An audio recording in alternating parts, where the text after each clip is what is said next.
We've talked about a nice simple index that uses the instance order of the items to sequence them, and that's an any sequence that says the sequence is in the items.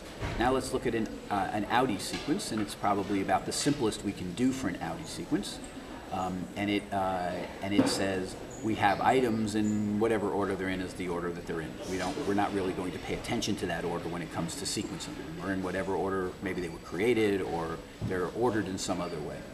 And in order to create the sequence from them, we're going to have to establish an order among all of those items.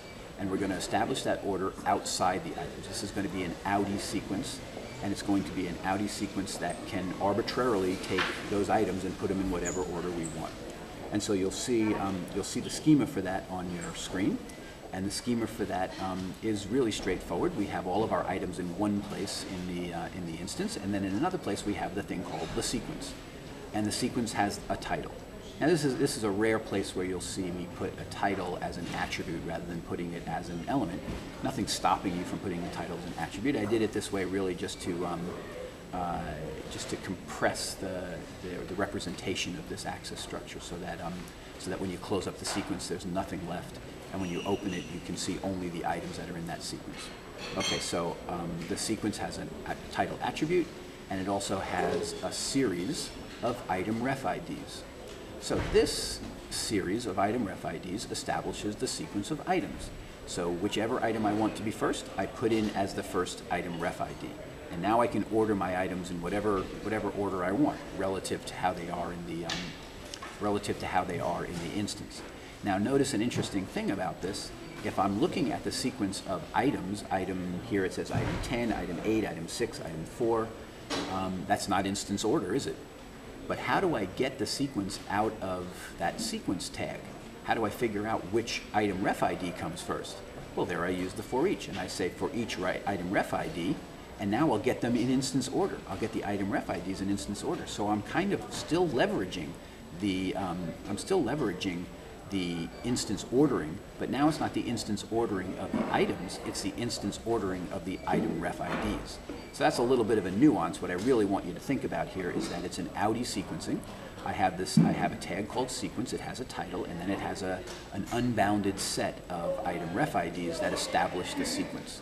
Now, you know, if I was to be really strict, I would probably need to say it's minimum 2 and maximum unbounded, because no such thing as a sequence of 1, right? A sequence implies more than one item being sequenced, otherwise it's not a sequence. So this isn't so hard to understand, and hopefully at this point in your XML career, you're beginning to be able to look at these schemas and make sense of them and be able to get some implications and some ideas of what's possible and what's not possible and how they work simply by looking at the instance. Simply by looking at the schema. And then when you look at the instance, it reinforces what you saw in the schema rather than you look at the schema, it doesn't really make any sense, and it finally begins to make some sense when you look at the instance because the instance is giving you data.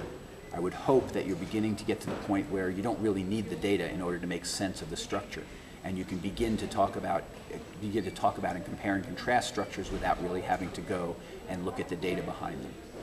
Okay, so once again, this Outie sequence is depending on the for each statement, and if you look at the transform that's on your screen, you'll see that down in there in that transform, there's something that says for each item ref ID. Oh, what I've actually done here is what you see on your screen is leaving that stuff out, and I actually just gave you a kind of a clue to the exercise you'll be doing about this one, where you're filling in the X paths. So we need to do something for each. For each what? For each item ref ID.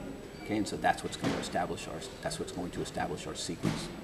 Okay, and then we're able to create a link. We're able to create a list. That list has a title, and the title is whatever we titled that sequence, and then after that, it's a list of the items in that sequence. We can choose to number them, we can put them in a bullet list, we can do whatever we want graphically to show that it's a sequence.